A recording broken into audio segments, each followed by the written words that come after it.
సమయానికైతే ఇంత సివియర్ అయితే లేదు కదా. సో అవన్నీ పక్కన పెట్టి రెస్పాండ్ కాలేని పరిస్థితి ఎందుకు వచ్చింది? అదే చెప్తున్నానండి. స్ట్రాంగ్ రీజన్ ఉందండి. నేనంటేనన్నా అన్న కూతురు, కవిత కన్న కూతురు.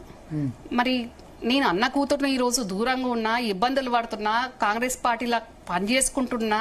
ఇప్పుడు కవిత కన్న కూతురు 10 సంవత్సరాలు గవర్నమెంట్ లో ఉంది, పదవులు ఉన్నాయి, అన్ని రకాలుగా ఉంది కవితకు. ఉండి కూడా ఈరోజు కవిత వచ్చి మళ్ళీ మామూలుగా ప్రభుత్వం లేకపోయినా మామూలుగా ఉండి పనిచేసుకోలేని పరిస్థితి కవితకు ఉంది. మరి కవిత చేస్తున్న దానికి వీళ్ళు ఏది చేసినా ఓకే, నువ్వు చేసింది కరెక్టే అనే పరిస్థితి అక్కడ వాళ్ళకి లేదు. అంటే దీనికి చెప్పండి చెప్పండి అని అంటే ఇప్పుడు నేను చెప్పలేని సిచ్యువేషన్ లో ఉన్నానండి. అంత చెప్పలేని స్ట్రాంగ్ రీజన్ ఉంటాయి, అన్ని చెప్పుకోలేం కదా. ఇప్పుడు నాకు అన్యాయం జరిగింది, నాకు కుటుంబం నష్టం చేసింది, నేను వేరే పార్టీలు ఉన్నా, ఇదే అవకాశం వచ్చింది అని ఎటుపడతట్టు నేను మాట్లాడలేను, చెప్పలేను కదండి. తప్పెవరిది ఈ వ్యవహారంలో? స్పందించకపోవడం కరెక్టేనా? వాళ్ళు కుటుంబం నుంచి స్పందించకపోవడం కరెక్టేనా? ఏమన్నా కానివ్వండి, ఇంట్లో ఆడబిడ్డకి మీద ఎవరైనా మాటలు అంటే సహించరు కదా, రెస్పాండ్ గట్టిగా అవుతారు కదా. అవునండి. గతంలో నాకు తెలిసి ధర్మపురి అరవింద్ విషయంలోనూ అనుకుంటా బీఆర్ఎస్ క్యాడర్ పోయి ఆయన ఇంటి మీద దాడి చేశారు. ఆయన నాకు తెలిసి ఏమన్నారు, బహుశా డైరెక్టో ఇండైరెక్టో ఆయన ఇంటి మీద దాడి చేశారు. అప్పుడు టర్మ్స్ మంచిగా ఉన్నప్పుడు ఒక విధంగా, ఇప్పుడు ఒక విధంగా. టర్మ్స్ మంచిగా ఉన్నప్పుడు అని అనకండి. మీకు బయటికి కనబడుతున్నప్పుడు చెడిపోయినట్టు, మీకు కనబడనప్పుడు మంచిగా ఉన్నట్టు అని అనుకోకండి. మేడిపండులాగా ఉంటుంది ఎక్కడైనా విషయము. అది బయటికి తెలిసిన రోజు ఒక రకంగా ఉంటుంది, తెలవని రోజు అన్ని బాగానే అనిపిస్తాయి. కానీ అంటే ప్రతిసారి కూడా అక్కడ జరుగుతున్న దాని యాక్షన్కు రియాక్షన్గా కవిత స్పందించిన దానికి బీఆర్ఎస్ పార్టీ కానీ ఈవెన్ కుటుంబ సభ్యులు కానీ కూడా అందరూ అవుట్ రైట్గా సపోర్ట్ ఉన్నారు. ఈవెన్ ఈరోజు మరి గతంలో ప్రతిదానికి మేమున్నాము అని వచ్చే బీఆర్ఎస్ లీడర్లు, మహిళా లీడర్లు కానీ జెంట్స్ కానీ కుటుంబ సభ్యులు వదిలిపెట్టండి. మరి ఈరోజు ఎవరెందుకు రావట్లేదు, ఎందుకు మాట్లాడట్లేదు? వాళ్ళు ఎందుకు మాట్లాడట్లేదంటే పార్టీ హైకమాండ్ నుంచి కేసీఆర్ శివుడు ఆదేశిస్తేనే ఏమంటారు చీమైనా గుర్తుంది అన్నట్టు బీఆర్ఎస్ పార్టీ కూడా అంతే. అంతే కదండి, మీరే చెప్తున్నారు కదా. మరి అంతే కదా, మీరే చెప్తున్నారు. మరి పార్టీలో అందరు ఉత్సాహించినప్పుడు కవిత కూడా పార్టీకి అనుగుణంగా పార్టీలు ఉన్నప్పుడు ఉండాలి కదా. లేదు అంటే నీకు ఇష్టం లేకుంటే నువ్వు కాంగ్రెస్ కు రావాలనుకుంటున్నావు కాబట్టి రిజైన్ చేసి ధైర్యంగా వచ్చేసేయి. కానీ కవిత కాంగ్రెస్ రావడానికి కూడా ఎన్ని ఇబ్బందులు ఉన్నాయి, ఎంతమందికి కవిత కాంగ్రెస్ రావడానికి కార్యకర్తలకు ఇష్టం లేదు అనేది కూడా కవిత ఆలోచించుకోవాల్సిన అవసరం కూడా ఉంది. ఎందుకంటే తెలంగాణ ఇచ్చింది కాంగ్రెస్ పార్టీ. ప్రయత్నం చేసుకుంది, వాస్తవం కదండి. ప్రయత్నం చేసుకున్నారు. అవునండి, నేను లాస్ట్ టైం కూడా మీకు చెప్పాను, ప్రయత్నం చేసుకుంది వాస్తవం.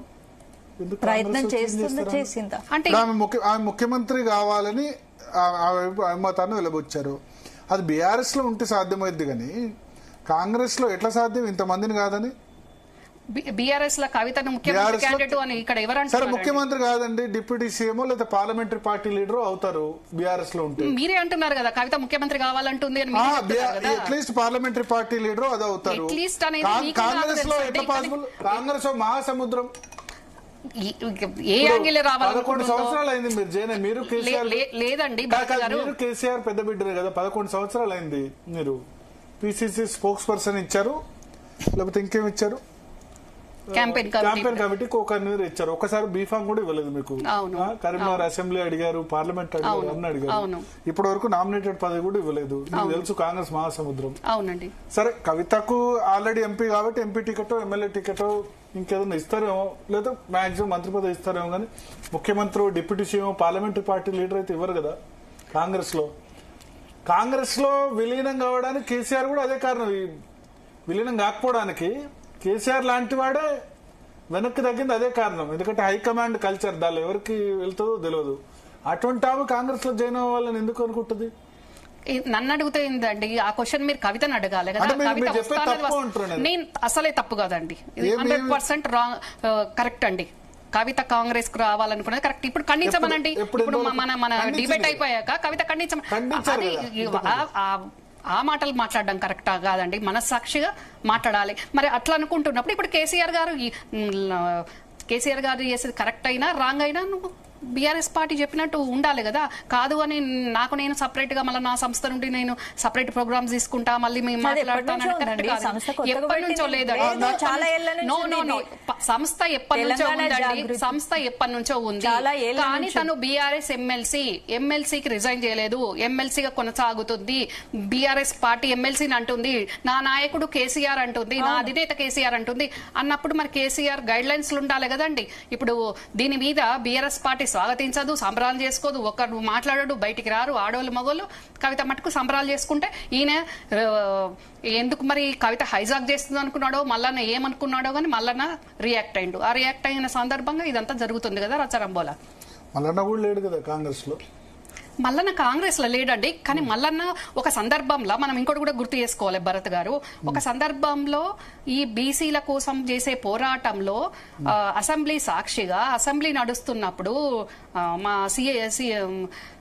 కాంగ్రెస్ పార్టీకి ఎల్పీ ఉన్నట్టు టీఆర్ఎస్ కూడా ఉంటది కదండి, ఆ ఆఫీస్కి వెళ్ళి మీరు కూడా అందరు చూసుంటారు, వెళ్ళి హరీష్ కు కేటీఆర్కి వెళ్ళి బీసీలకు మీరు కూడా సపోర్ట్ చేయండి అని అడిగిన సందర్భంలో మల్లన్నను కాంగ్రెస్ నుంచి టీఆర్ఎస్ కు పోతున్నాడు, జాయిన్ అవుతున్నాడు అనేది అదొకటి అన్నారు.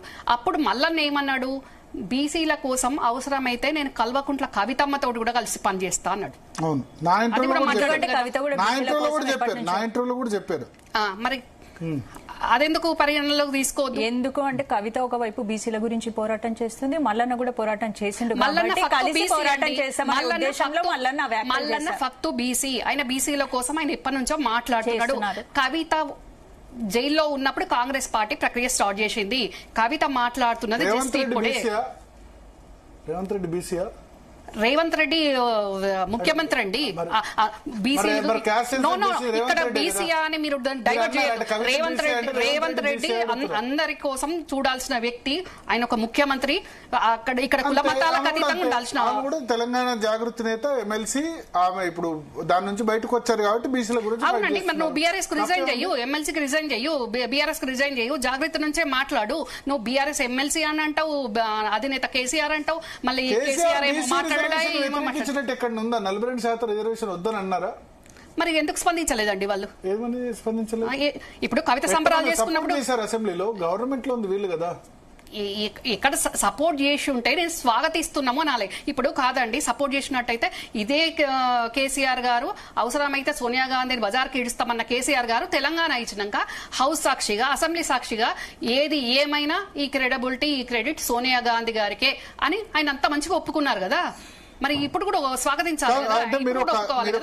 ఇప్పుడు ఒక అలిగేషన్ చేశారు, కాంగ్రెస్ లో జాయిన్ కావడానికి ప్రయత్నించారు. అలిగేషన్ కాదండి, అది ఫ్యాక్ట్ అండి, అలిగేషన్ కాదు. ఎన్ని నెలల క్రితం? గత 6 నెలల నుంచి ప్రయత్నిస్తుంది, కానీ మాకు తెలిసింది 3 months ఇప్పుడు కవిత చెప్పొద్దా నేను రాను కాంగ్రెస్ కని, ప్రతిపక్షంలో ఉన్నా నేను బీఆర్ఎస్ లోనే ఉంటా, నాకే పదవి ఇచ్చినా ఏ హోదా ఇచ్చినా ఇవ్వకున్నా. ఎక్కడ తిడుతుందండి కాంగ్రెస్? ఎక్కడ తిడుతుంది? ఏం తిట్టింది? కాళేశ్వరం ప్రాజెక్టు విషయంలో మేడిగడ్డ రిపేర్ చేయట్లేదు అని చెప్పి వాళ్ళు కూడా తిట్టింది. ఉనికి లేదండి, ఉనికిని కాపాడుకోవడానికి మాట్లాడడం వేరు. చిత్తశుద్ధితోటి ప్రజా సమస్యల మీద ప్రజల కోసం మాట్లాడడం డిఫరెంట్. నువ్వు అధికార పక్షంలో ఉంటే ఒక రకంగా, ప్రతిపక్షంలో ఉంటే ఒక రకంగా మాట్లాడడం కరెక్ట్ కాదు. కాంగ్రెస్ పార్టీల చిన్న నాయకుడి నుంచి పెద్ద నాయకుని వరకు నిజంగా కూడా సిన్సియర్ గా ప్రతిపక్షంలో ఉన్న అధికార పక్షంలో ఉన్న ఆ రకంగానే వ్యవహరిస్తారు, ప్రవర్తిస్తారు. కానీ ఇక్కడ ఆ రకంగా లేదు కదా. అంటే ఇప్పుడు మరి కాంగ్రెస్ రాకుండా ఎవరు ఆపారు? హైకమాండ్ ఆపిందండి. కార్యకర్తలకు కూడా ఇష్టం లేదు కదా. మీకు నేనెవరండి? ఇక్కడ అక్క కాదు, నేను ఇక్కడ కాంగ్రెస్ లీడర్ కదా. ఇప్పుడు మీకు మీ చెల్లి వస్తే మీకు కూడా సపోర్ట్ ఉంటుంది కదా కాంగ్రెస్ లో. కాంగ్రెస్ లో వర్గాలు ఉంటాయి, రేవంత్ రెడ్డి వర్గం, ఉత్తమ్ కుమార్ రెడ్డి వర్గం, తర్వాత బట్టి విక్రమార్క వర్గం, ఇంకో ఇట్లా వర్గాలు ఉంటాయి కదా. మీకు కూడా కవిత వర్గం, కాంగ్రెస్ లోనే బోలెడు వర్గాలు ఉన్నాయి, ఉంటారు కదా కాంగ్రెస్ లో బోలెడు వర్గాలు కాదండి. ఎందుకు కాంగ్రెస్ కు రావడం? కవిత బీసీల కోసం మాట్లాడుతున్నావు, నువ్వు బతుకమ్మ అంటేవి, జాగృతి అంటేవి, అన్ని ఉద్యమాలు చేస్తే మంచిది. జాగృతి అంటేనే అప్పుడు ఎజిటేషన్ టైంలో ఏమన్నారు? జాగృతి ఎందుకు పుట్టిందన్నారు?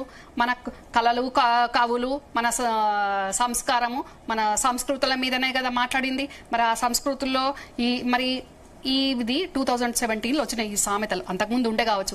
మరి ఆ బుక్లెటో రాస్తున్నప్పుడు వద్దు ఇలా బాలేవు అని కరెక్షన్ ఎందుకు చేయలేదు కవిత? చెయ్యాలి కదా, మరి ఈ సామెతలు వద్దనాలి కదా. ఇప్పుడు మరి అవతల వాళ్ళు మాట్లాడిన వాళ్ళు ఇదే చూపిస్తున్నారు కదా. రాస్తున్నప్పుడు కవితకి చాలా బుక్కులు పబ్లిష్ అవుతాయి తెలుగు దానిలో, తెలుగు అకాడమీలో. మీకు తెలియదు భరత్ గారు, కేసీఆర్ గారికి తెలియకుండా చాలా విషయాలు జరుగుతాయి పార్టీలో గాని కుటుంబంలో గాని. కానీ మిగతావన్నీ కూడా కవితకు తెలియకుండా బీఆర్ఎస్ పార్టీలో 10 ఏళ్లలో కవితకు తెలియకుండా ఏది జరగలేదు అని తెలిసినాయండి. పార్టీలో ఉన్నప్పుడు అన్ని తెలుస్తాయి కదా, తెలియకుండా ఎలా ఉంటది? కవితకు తెలియకుండా ఇప్పుడు ముఖ్యమంత్రి గారికి తెలిసినంత సమాచారం తెలిసిందంత మాకు తెలుస్తుందా అండి? ఒక మాట మీరు అన్నారు, కవిత తెలియకుండా ఏం జరగలేదు. అన్నిట్లు తెలుస్తాయండి. సరే, ఇప్పుడు కవిత మాటనే అంత నడుస్తే ఎందుకు ఓడిపోతుంది? నిజామాబాద్ లో 7 ఎమ్మెల్యేలు ఎందుకు కోఆపరేట్ చేయరు? కుటుంబంలో 7 ఎమ్మెల్యేలు ఒక్కళ్ళని గెలవాలని మీరు అడిగారు, మళ్ళీ మాట్లాడియాలి భరత్ గారు, మాట్లాడించాలి కదా. సప్లిమెంటరీ క్వశ్చన్, 7 ఎమ్మెల్యేల్లో బీఆర్ఎస్ లో ఒక్కళ్ళన్నా కవితను గెలవాలి. అదే నేను చెప్పబోతున్నా కదా భరత్ గారు. అందరిది డిఫరెంట్, ఇక్కడ కవితది డిఫరెంట్. కవిత కేసీఆర్ కూతురు, ముఖ్యమంత్రి కూతురు కాబట్టి కుటుంబంలో అయినా పార్టీలో అయినా ముఖ్యమంత్రి కూతురే కాబట్టి తను అనుకున్నట్టు నడిపించుకుంది. కానీ అక్కడ ఓట్లు వేయాల్సింది మీరు అన్నట్టు కాన్స్టిట్యున్సీకి సంబంధించి, పార్లమెంటరీ కాన్స్టిట్యున్సీకి సంబంధించి వేయాల్సింది ఎమ్మెల్యేలు కాదు, ఓట్లు ప్రజల మన్ననలు పొందాలి కదా. అది పొందలేకపోయింది. దానికి ఎవరేం చేస్తారండి? పెద్ద పెద్దోళ్ళే కొన్ని సందర్భాలలో ఓడిపోయిన సందర్భాలు ఉన్నాయి. కానీ ఇక్కడ ముఖ్యమంత్రి కూతురు ఉండి అధికారంలో ఉండి ఓడిపోయే పరిస్థితి తెచ్చుకుంది. ఇప్పటికి కూడా నేను ఇంకొకటి చెప్తున్నాను, మీరు ఇద్దరు కూడా అడుగుతున్నారు కానీ నేను ఇక్కడ నుంచి కవితకు కూడా చెప్పదలుచుకున్నాను. స్టిల్ ఇప్పటికి కూడా నేను ఇది వరకు కూడా ఒక ఛానల్ నుంచి కూడా చెప్పినా, ఇప్పుడు కూడా చెప్పుతున్నా. మల్లన్న మాట్లాడింది సామెత పరంగా మాట్లాడింది, కవిత మనసు నొచ్చుకొని ఉండొచ్చు. అది నిజంగా కూడా సున్నితమైన మాట. ఎవ్వరు కూడా ఏ నాయకుడు కూడా ఏ పార్టీలో గాని బయట గాని అలాంటి మాటలు మాట్లాడడం కరెక్ట్ కాదు. మాట్లాడొద్దు కూడా. మహిళలను నొప్పించే విధంగా మాట్లాడొద్దు. మీరు మెప్పించకపోయినా పర్వాలేదుగా నొప్పించే విధంగా మాట్లాడదు. నేను కవితకి ఇక్కడ నుంచి సూచన చేస్తున్నా, మీకు కూడా తెలియజేస్తున్నానండి. కవిత చుట్టూ ఇప్పుడు ఈ పరిణామాలను జరుగుతున్న ఈ లెటర్ వచ్చినప్పటి నుంచి కూడా కవిత చుట్టూ ఉన్న వాళ్ళే. కవిత ఇది బాగా బాగా గుర్తుపెట్టుకోవాలి, గమనించుకోవాలి, కరెక్ట్ చేసుకోవాల్సిన అంశం ఉంది. మల్లన్న కంటే 100 టైమ్స్ అడ్డదరిద్రంగా మాట్లాడుతున్న వాళ్ళు కవిత చుట్టూ స్టిల్ ఉన్నారు. ఎవరున్నారు ఇప్పుడు కవిత చుట్టూ ఉన్న వాళ్ళండి? పార్టీ వాళ్ళు అంటున్నారా, ఫ్యామిలీలో అంటున్నారా, ఏంటి, ఎవరి గురించి? ఇప్పుడు బీఆర్ఎస్ వాళ్ళు ఎవరు వస్తున్నారు? కవిత చుట్టూ ఎవరు ఉంటున్నారు ఇప్పుడు నిత్యం? దాంట్లో ఉన్న వాళ్ళు ఇంకా నేను చెప్తే బాగోదది, కానీ కవిత కరెక్షన్ చేసుకోవాలి. ఎవరి వల్ల నాకు ఎక్కువ నష్టం జరుగుతుంది, ఎలాంటి దరిద్ర మాటలు మాట్లాడుతున్నారు, ఏం జరుగుతుంది అని అంటే దీన్ని బట్టి కవిత ఒకటి అర్థం చేసుకోవాలి. వినండి భరత్ గారు, కవిత ఇప్పటికైనా ఒకటి అర్థం చేసుకోవాలి. ఇప్పుడు మా కమ్యూనిటీ కూడా ఉందండి. మా ఎమ్మెల్యే గారు షాద్నగర్ ఎమ్మెల్యే గారు ఏదో సందర్భంలో అవతల పార్టీ నాయకుడు మాట్లాడిన దానికి ఒక బీసీ బిడ్డను అంటావా అని మా వీర్నపల్లి శంకర్ గారు మా కమ్యూనిటీని ఆయన ఆ వ్యక్తులను అనబోయి పొరపాటున కమ్యూనిటీ అన్నందుకు మా కమ్యూనిటీ మొత్తం దాడి చేసింది. ముఖ్యంగా శంకర్ గారి కంటే ఎక్కువ పార్టీలు ఉన్న మా మీద దాడి చేసింది. అందులో నన్ను మరీ టార్గెట్ చేసేసిండ్రు. మాట్లాడట్లేదు. మరి ఇప్పుడు నేను మా కమ్యూనిటీ వాళ్ళని కూడా అడుగుతున్నా, కవిత మరి మన ఆడబిడ్డనే కదా, మరి మీరు ఇప్పుడు కేసీఆర్ గారికి భయపడా మరి దేనికోసము ఎవరు కూడా మాట్లాడాలి కదా. ఈ రోజు నేనన్నా మాట్లాడుతున్నా స్టూడియోకి వచ్చి, కవిత తప్పంటున్నా, మళ్ళీ తప్పంటున్నా, మరి ఎందుకు మాట్లాడట్లేదు? ఈ రోజు మాట్లాడాలి కదండి. ఇప్పుడు మీరు అడిగారు కదా, లేకుంటే మీరు మాట్లాడారా ఇట్లా అని నేను మాట్లాడుతున్నా. నేను కవిత తప్పంటున్నా, ఒప్పు అంటున్నా, మళ్ళీ నదుకు తప్పంటున్నా. ఇద్దరి వల్ల తప్పు జరిగింది. ఈ రోజు నిజంగా సంతోషంగా ఉండి సంబరాలు చేసుకున్న టైంలో వీళ్ళిద్దరి వల్ల మొత్తం డైవర్ట్ అయిపోయింది ఇష్యూ అంతా.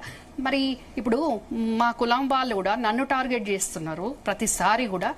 మరి ఇప్పుడు కవిత దగ్గరికి వచ్చి ఎవరెందుకు మాట్లాడతలేరు, మరి ఎవరెందుకు అనట్లేదు? అంతకుముందు మల్లన్న మా కులాన్ని విమర్శించినప్పుడు చాలా మంది మాట్లాడారు. మరి సొంత తండ్రి మాట్లాడట్లేదు అని మీరు అంటున్నారు కదా, మరి కులం వాళ్ళకి ఏమొచ్చింది? ఎవరెందుకు మాట్లాడట్లేదు? కుటుంబం మాట్లాడింది, కులం ఎందుకు మాట్లాడతారు? ఫస్ట్ కుటుంబం మాట్లాడాలి కదా. మా కుటుంబంలో 1.25 ఉంటాయండి, మాది మాకు తెలుసు ఇంటర్నల్ గా ఏంది అని. మరి కులానికి ఏం తెలుసు అండి? కులం వచ్చి చూస్తున్నదా? చూడనప్పుడు మరి ఎందుకు మాట్లాడాలి, ఎందుకు టార్గెట్ చేయాలి మమ్మల్ని? ఇప్పుడు కూడా మాట్లాడాలి కదా, మరి కులం బిడ్డనే కదా. కేసీఆర్ ను నాకు తెలిసి మొట్టమొదట కులం ఓన్ చేసుకోలేదని నేను అనుకుంటా. పార్టీ పెట్టినప్పుడు ఓన్ చేసుకోలేదు, తర్వాత గెలిచిన తర్వాత కొన్ని రోజుల తర్వాత ఓన్ చేసుకుంది. అవునండి, విద్యాసాగర్ రావును ఓన్ చేసుకున్నారు. అవును, నాకు తెలిసి కదా. విద్యాసాగర్ రావు కేంద్ర మంత్రి, కేసీఆర్ ఉన్నప్పుడు పెద్దగా వెలమ కులం విద్యాసాగర్ రావును ఓన్ చేసుకుంది కానీ కేసీఆర్ ఓన్ చేసుకోలేదు. తర్వాత విజయరామారావును ఓన్ చేసుకుంది కానీ కేసీఆర్ ఓన్ చేసుకోలేదు. ఆయన సక్సెస్ సాధించిన తర్వాత ఓన్ చేసుకుంది. జలగం వెంగళరావు గారిని కూడా ఓన్ చేసుకున్నారు. అది అంటే 78 లో, కంటెంపరీ కాదు కదా. సో మరి కులం తర్వాత ఓన్ చేసుకుంది, ముందు ఓన్ చేసుకోలేదు నాకు. సో మేబీ ఇప్పుడు స్టాల్వాట్ కేసీఆర్ ఉన్నారు అంతే కదా వెలమ కులానికి. ఇప్పుడు మీరు ఈ పార్టీలో ఉన్నా సరే మీరు ఆయనకు వ్యతిరేకంగా మాట్లాడితే మీ కులం వాళ్ళు మిమ్మల్ని తిట్టరా? ఫంక్షన్ల వాటిలో అంటారు కదా, ఎందుకు మాట్లాడుతున్నావు అని అయితే అంటారు కదా. సో